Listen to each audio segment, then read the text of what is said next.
ఆ అమృతత్వ లక్షణమైన ప్రకృతి మత్స్యముగా మారడానికి అవకాశం లేదు. ఎలా మారుతుంది అనే మాట చెప్పాం. ఇది పరమార్థం చెప్పారు, బాగానే ఉంది. కిం విషయా పునఃసా ప్రకృతి యస్యాహ అన్యథాభావో వాదిభి కల్ప్యతే కల్పనాయాం వా కో దోష ఇత్యాహ జరామరణ నిర్ముక్తా అని. ఇప్పుడు జీవుల యొక్క గొడవ వాటికి ఎలా ఉంటుంది, వాటి మార్పు చెందితే వచ్చే నష్టం ఏంటి అసలు? ఇలాంటి ప్రశ్నలన్నిటికీ కూడా ఈ పేరాలో మనకు సమాధానం వస్తుంది. కిం విషయా పునః సా ప్రకృతి యస్యాహ అన్యథాభావ వాదిభి కల్ప్యతే. మనం సరే, మన సిద్ధాంతం మనం చెప్పాం, ప్రకృతికి మార్పు లేదు, సహజంగా ఉన్నది ఉన్నట్టుగా ఉంటుంది, మార్పు చెందదు అని. మరి వారు మారింది అంటున్నారు కదా. వాళ్ళ ఉద్దేశంలో వాళ్ళ ప్రకృతి అంటే ఏమిటి, ఏ ప్రకృతి వాళ్ళది మారుతోందని వాళ్ళు అంటున్నారు. సాంఖ్యులు కానీ వైశేషికులు కానీ వైనాశికులు కానీ వాళ్ళందరూ ఏదో మారుతోంది అంటున్నారు కదా. అసత్తులోంచి సత్తు పుట్టిందనో, సత్తులోంచి అసత్తు పుట్టిందనో ఏదో చెబుతున్నారు కదా. వాళ్ళు మార్పు చెందుతోంది అన్నారు కదా.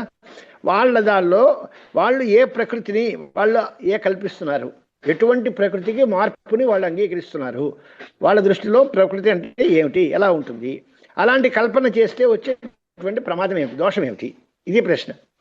కిం విషయా పునః సా ప్రకృతి యస్యాహ అన్యథాభావ వాదిభి కల్ప్యతే. ఇతరులైనటువంటి వాళ్ళు ఏ ప్రకృతికి మార్పు చెప్తున్నారో ఆ ప్రకృతి ఎటువంటిది, దానిలో విషయం ఏమిటి, అలాంటి కల్పన చేస్తే వచ్చే దోషం ఏమిటి అని ప్రశ్న చేసి దానికి సమాధానం చెబుతున్నారు. జరామరణ నిర్ముక్తా సర్వే ధర్మా స్వభావతః జరామరణమిచ్చంతః చ్యవంతే తన్మనీషయ. జరామరణ ధర్మా అనేది జరామరణ నిర్ముక్తులైనటువంటి వారు అంటే ఆకలి దప్పులు కానీ లేకపోతే ముసలితనము సావు మొదలైనటువంటివి లేకుండా ఉండేటువంటివి ఆత్మలు. ఇవి జరామరణ నిర్ముక్తా అంటే జరామరణాది సర్వ విక్రియా వర్జితా అని రాశారు. ముసలితనం లేదు, మరణం లేదు, అనే మార్పులు లేవు, తరగడం పెరగడం ఇలాంటి మార్పు వికారాలు ఏమీ లేవు. అవి లేనివి ఎవరు అంటే అంటే సర్వే ధర్మా అంటే సర్వే ఆత్మానః, ఆత్మల యొక్క స్వభావం అది.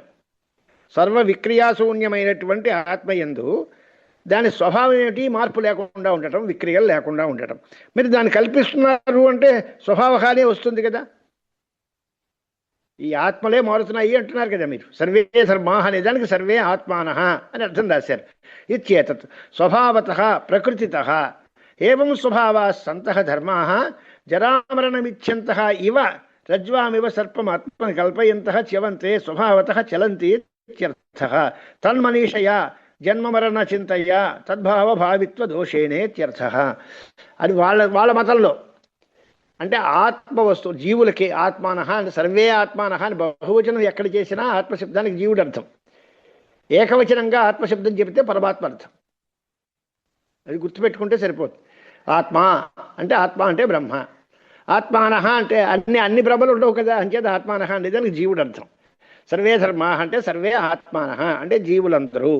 వీళ్ళకి ప్రకృతి ఏమిటి అని అంటే వీళ్ళు ఎటువంటి విక్రియలు లేకుండా ఉండటము, జరామరణాది వికారములు లేకుండుట అనేది ఆ జీవుల యొక్క స్వభావం, ప్రకృతి.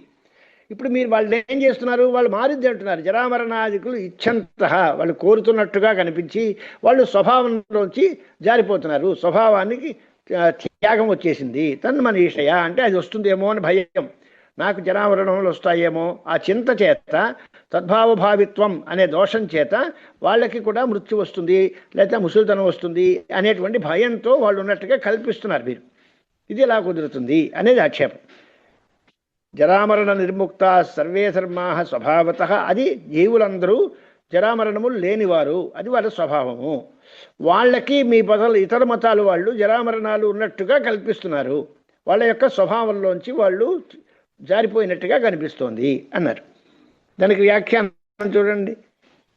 సర్వే ఆత్మానః స్వభావతః ప్రకృతితః ఏవం స్వభావా సంతో ధర్మాః అంటే ఇలా జరామరణ రహితములు అయినటువంటి వారు, జరామరణ రాహిత్యం అనే ధర్మంతో విక్రియా వర్జితమైన ధర్మంతో కూడినటువంటి వాళ్ళు జరామరణం ఇచ్చంతః అనేదానికి ఇచ్చంత ఇవ అంటే ఇచ్చంతః ఎలాగా, ఇచ్చంత ఇవ ఇచ్చంతః కోరుతున్నట్టుగా ఉన్నారు. ఎలాగా అంటే రజ్వామివ సర్పం ఆత్మని కల్పయంతః రజ్జువులో సర్పాన్ని కల్పించినట్టుగా. జరామరణ అంటే రజ్జువు అక్కడ సర్పం లేదు, రజ్జులో లేనటువంటి సర్పాన్ని కల్పించారు. అలాగే జరామరణాది ధర్మాలు లేవు కానీ జరామరణాది ధర్మాలని కల్పించారు. ఈ ఆత్మకి జీవుడికి కూడా జరామరణాదులు వస్తాయి అనేటువంటి భావాన్ని కల్పించుకుంటున్నారు, భ్రమతో కల్పించుకుంటూ స్వభావత చలంతి, స్వభావాన్ని నుంచి మార్పు చెందుతున్నారు. తన్మనీషయ అంటే జన్మ మరణ చింతయ తద్భావ భావిత్వ దోషేణే ఇత్యర్థ.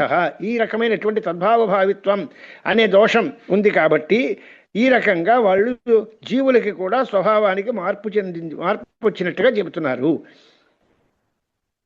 ఇప్పుడు దాని తర్వాత మాట చెబుతున్నాం. కారణం ఇక్కడి నుంచి కారణం యస్య వైకార్యం కారణం తస్య జాయతే జాయమానం కథం అజం భిన్నం నిత్యం కథంచ తత్.